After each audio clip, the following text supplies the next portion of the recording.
Bonjour à tous. Alors aujourd'hui, j'aimerais vous parler de quelque chose d'important pour nous les agriculteurs, la couverture de notre risque climatique. Alors le risque climatique aujourd'hui, ça devient le facteur le plus important dans notre métier, puisqu'en fait, dans tous les pays du monde, même en ce moment, il se passe des extrêmes avec des sécheresses très importantes dans de nombreux pays producteurs, qui ont des incidences évidemment sur la prise de risque des agriculteurs et donc sur leur pérennité économique. Donc en fait, il y a une dizaine d'années environ, ont été mises en place une volonté de protéger les agriculteurs au niveau européen. Donc il y a eu des prélèvements qui ont été faits sur les aides PAC des agriculteurs pour essayer de mettre en place une sorte de fonds et aussi une protection nationale par État pour essayer de créer une assurance qu'on a appelée aléa climatique. Alors vous en avez certainement entendu parler encore ces derniers temps puisque ça s'affiche au niveau politique et même un tout petit peu dans l'élection présidentielle française.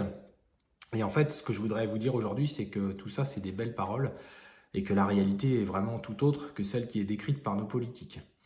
Alors déjà d'une, cette assurance n'est pas obligatoire, donc en fait, il est très difficile lorsqu'une assurance n'est pas obligatoire de pouvoir avoir assez de cotisations finalement pour mutualiser le risque entre tous les agriculteurs de France et finalement d'avoir des gens de zones qui ont peut-être pas eu un risque une année ou un problème climatique pouvoir financer par leurs cotisations des régions qui, elles, sont impactées. Alors il se trouve évidemment que les régions qui s'assurent, depuis qu'existe l'assurance aléa, sont un peu les régions à risque, c'est-à-dire principalement celles au sud de la Loire, on va dire ça comme ça. En gros, hein, je schématise volontairement. Et donc finalement, cette assurance, comment elle marche? Et bien, en fait, on souscrit une assurance avec un rendement moyen qui est défini sur les 5 dernières années de notre activité. Donc on enlève la plus mauvaise année et on enlève la meilleure année, ce qui fait en fait 3 années de moyenne. Et ça, c'est la partie rendement à l'hectare de chaque culture. Et ensuite, on définit un prix qui est en général le prix moyen qu'on pense vendre ou qu'on a déjà vendu avec des contrats, etc. Et puis une fois qu'on met cette assurance-là, on ne sait pas encore combien elle va nous coûter. On souscrit cette assurance juste après la moisson, puisque dès qu'on commence à semer, le risque peut être là en fait. Donc parfois, ça peut être des financements d'un semis qui n'a pas fonctionné. Donc ça, c'est certains mettent ça en place, mais moi personnellement, j'ai jamais mis ça en place. C'est un risque qui, moi, j'estime appartient à l'agriculteur. Hein. S'il a loupé son semis, c'est de sa faute. C'est pas de la faute du climat en général. Donc on ne peut pas faire financer ça, à mon humble avis. Par contre, sur l'aspect rendement, en 2016, vous le savez, en France, il y a eu une moisson assez catastrophique.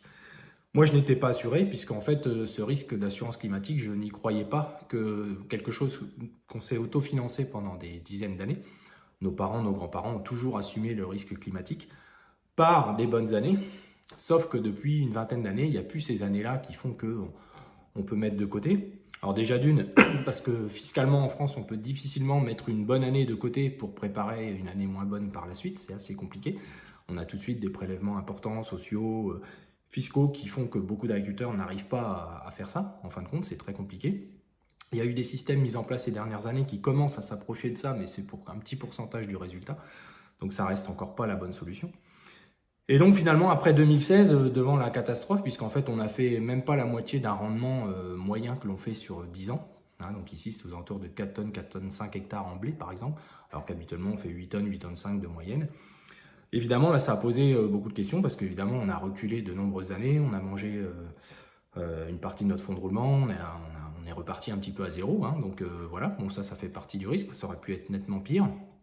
Et donc l'année suivante, moi j'ai commencé à souscrire les aléas climatiques dans ma région. Mais évidemment, les moyennes de rendement, 2017, 2018, 2019, on n'a pas fait des années exceptionnelles. Voilà, l'année dernière un petit peu meilleure, mais en fin de compte, on n'est pas revenu à notre niveau de 8 tonnes 5 hein, de moyenne sur les 5 années, loin de là.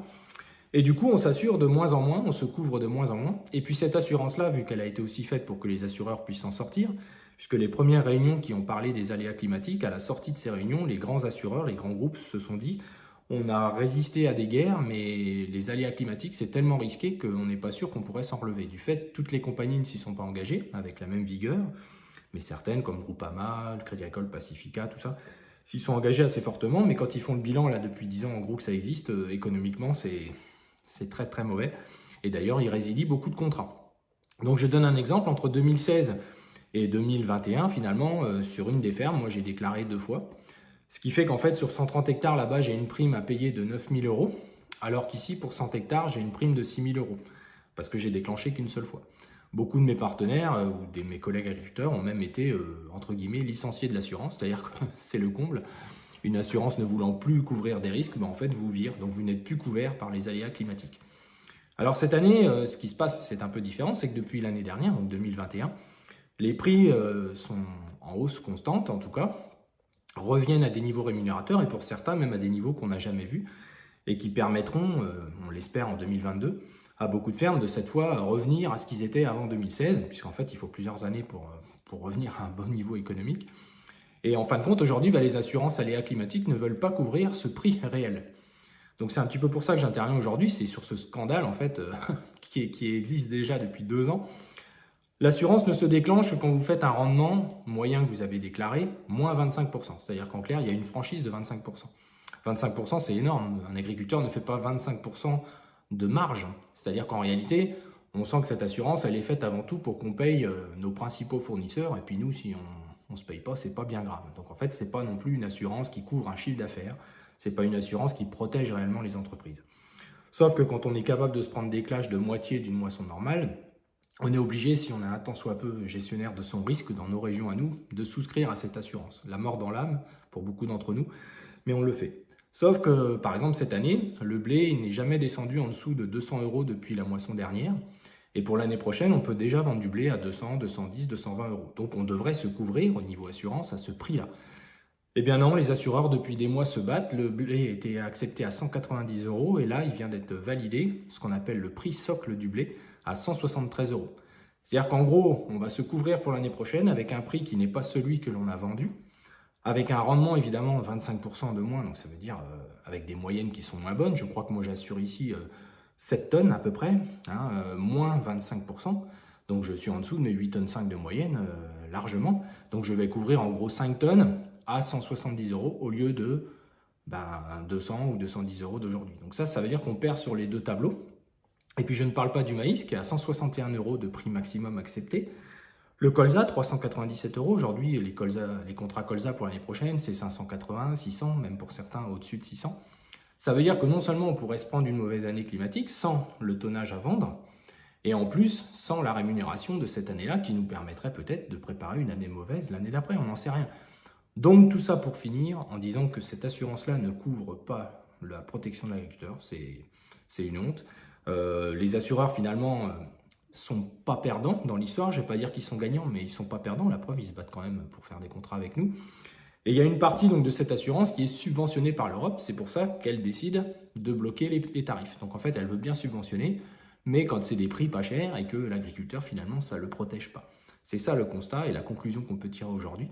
Donc aujourd'hui, sur 6 000 € que je paye sur 100 hectares, j'ai à peu près 3 000 € de subvention, donc ce qui me fait un coût d'une trentaine d'euros hectare à ma charge pour m'assurer contre le risque climatique, m'assurer contre vraiment le gros clash. Et la grêle est inclus dedans, c'est-à-dire que la grêle, malheureusement, au lieu d'assurer sa grêle comme on le faisait avant, c'est-à-dire avec un prix, avec un contrat par exemple, moi j'ai des contrats de blé aujourd'hui à plus de 200 €, si je les valorise, ça déclenche automatiquement un contrôle de la direction départementale de l'agriculture qui va venir voir un petit peu mes comptes, regarder mes moyennes de rendement sur 5 ans, etc. Bref, on veut tous éviter ça parce qu'on sait que de toute façon, ils vont trouver des problèmes. Donc finalement, on cède. Alors moi, ça risque d'être ma dernière année d'assurance puisque j'espère que cette année va nous remettre un petit peu d'aplomb et qu'on va pouvoir mettre de l'argent de côté et se protéger seul sans faire appel à tous ces vautours finalement qui utilisent de l'argent européen qui finalement est gaspillé puisqu'elle ne protège pas réellement les agriculteurs. Voilà, donc c'était juste pour vous donner une réalité sur les aléas. Et dans une prochaine vidéo, je vous parlerai de ces histoires de moyennes de rendement qui en fait sont utilisées en agriculture à toutes les sauces pour faire les plans de fumure des agriculteurs par exemple. Et donc qu'est-ce qu'ils vont mettre dans les champs en fin de compte en quantité d'azote puisque l'azote est aujourd'hui contrôlé. Et finalement, ces moyennes de rendement sont complètement illogiques et conduisent les agriculteurs tout doucement dans une impasse. Et on verra pourquoi. Voilà les amis, et bien à bientôt.